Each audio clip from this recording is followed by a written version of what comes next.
लोकसभा चुनाव के नामांकन के बाद से अब प्रचार प्रसार बढ़ गया है। उत्तराखंड की 5 सीटों पर चुनाव होने हैं और उन 5 सीटों पर कांग्रेस और बीजेपी प्रत्याशी अब जनसभाएं कर रहे हैं और जनता के बीच जा रहे हैं। गढ़वाल सीट से कांग्रेस प्रत्याशी गणेश गोदियाल की बात करूं तो गणेश गोदियाल 2 अप्रैल को देवप्रयाग पहुंचे। देवप्रयाग से ही मां गंगा अस्तित्व में आती है और देवप्रयाग में गणेश गोदियाल ने पूजा अर्चना की, आरती की और जनसभा करके लोगों से अपने पक्ष में वोट देने की मांग की।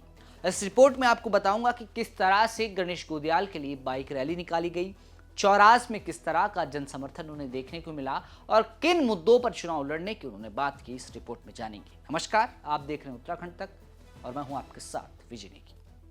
लोकसभा चुनाव का बिगुल बज चुका है। अब कुछ ही दिनों में चुनाव होने हैं और उससे पहले अब प्रचार प्रसार बढ़ गया है। कांग्रेस बीजेपी लगातार वोटरों को साधने का काम कर रही है। जनता के बीच पिछले 10 सालों का लेखा जोखा लेकर दोनों प्रत्याशी पहुंच रहे हैं। और अगर गढ़वाल सीट की मैं बात करूं तो गढ़वाल सीट में कांग्रेस प्रत्याशी गणेश गोदियाल 2 अप्रैल को देवप्रयाग पहुंचे।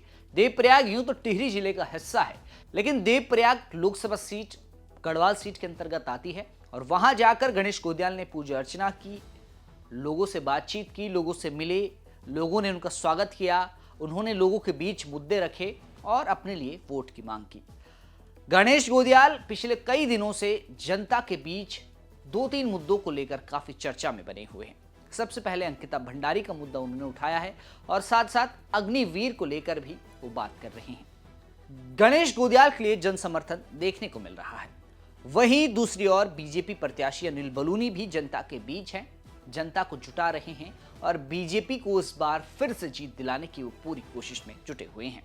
गणेश गोदियाल ने 2 अप्रैल को बाइक रैली की, उसके बाद वो कीर्तिनगर पहुंचे और उसके बाद कारवां उनका पहुंचा श्रीनगर चौरास। चौरास में उन्होंने रात को एक सभा की जहां कई लोग आए थे, उन्होंने भाषण दिया और किस तरह से केंद्र सरकार पर उन्होंने हमला किया और किन नीतियों को लेकर केंद्र सरकार पर वो हमलावर नजर आए, इस बयान में सुनिए।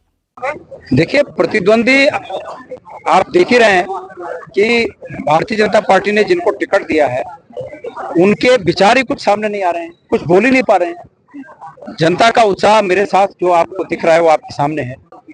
वो इस उम्मीद में है कि उनके केंद्रीय नेता आकर उनकी नैया पार लगाएंगे, लेकिन गढ़वाल की जनता बहुत समय से इस बात को महसूस कर रही है कि उनका सांसद वो होना चाहिए जो अपने पैर पे स्वयं खड़ा हो सके।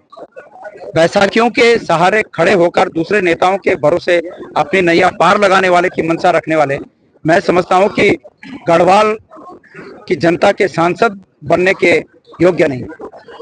उनमें वो काबिलियत नहीं नजर आती कि जो अपने पैरों पर खड़े हो सकें, अपनी बात पर जनता को समझा सकें, जनता को रिझा सकें। वो बात अभी तक सामने नहीं है। वो बार बार एक बात कहते हैं कि मोदी जी। लोगों ने 10 साल देख लिया ना मोदी जी। भाई अपना भी तो कुछ बोलिए। हम तो अपना बोल रहे हैं। मैं तो ये कह रहा हूं कि सरकार से भी बड़ी बात यह है कि आपका सांसद काबिल हो, जो भी सरकार हो उस सरकार के आंखों में आंखें डालकर बात कर सके कि अंकिता भंडारी के बारे में क्या आपकी राय है। अग्निवीर योजना लागू होकर आपने जो उत्तराखंड के युवाओं के साथ बड़ा धोखा किया है, इसको आप तत्काल हटाइए और फौज की रेगुलर भर्तियां शुरू करें। आपदा में हमारे जो लोग मारे गए, रैणी में, वो जो चमोली में एसटीपी प्लांट में 17 लोग मारे गए, उनकी जान की क्या कोई कीमत नहीं है? लेकिन इनके सांसद मौन है। तो लोग नहीं चाहते हैं कि कोई मौन व्यक्ति, कोई गूंगा व्यक्ति यहाँ का सांसद बनकर दिल्ली जाए और फिर एक बार 5 साल लोग छला हुआ महसूस करें। गणेश गोदियाल ने गढ़वाल सीट को हॉट सीट बना दिया है और इस सीट पर कांटे का मुकाबला देखने को मिल रहा है। सीधी टक्कर कांग्रेस और बीजेपी में है, लेकिन इस सीट में जो एक्स फैक्टर हैं वो हैं आशुतोष नेगी, जिन्हें उत्तराखंड क्रांति दल ने टिकट देकर चुनाव लड़ने को कहा है। और आशुतोष नेगी अंकिता भंडारी के मामले में इस चुनाव को लड़ रहे हैं। अंकिता भंडारी के परिजन भी आशुतोष नेगी के साथ हैं और इस चुनाव में वो अहम भूमिका में नजर आएंगे। वहीं इस सीट पर अगर बात करें तो बीजेपी भी लगातार अपनी पकड़ मजबूत करती जा रही है। सेना बाहुल्य क्षेत्र है और गढ़वाल लोकसभा सीट के अंतर्गत 14 विधानसभाएं आती हैं। ऐसे में कांग्रेस और बीजेपी के बीच इस चुनाव में कड़ी टक्कर देखने को मिलेगी। गणेश गोदियाल लगातार बीजेपी पर हमलावर हैं, लेकिन अभी गढ़वाल में पीएम मोदी की रैली होनी बाकी है, योगी आदित्यनाथ आएंगे।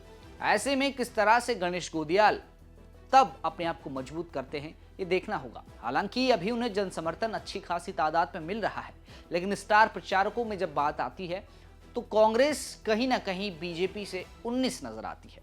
अब ये देखना होगा कि लोकसभा चुनाव में 19 अप्रैल को गढ़वाल की जनता किसके पक्ष में वोट करती है। आपको क्या लगता है इस चुनाव में किसकी जीत होने वाली है? कमेंट करके जरूर बताएं। और लोकसभा चुनाव की तमाम खबरों को देखने के लिए आप देखते रहें उत्तराखंड तक। ये तमाम जानकारी जुटाई थी पौड़ी से हमारे सहयोगी सिद्धांत उनियाल ने।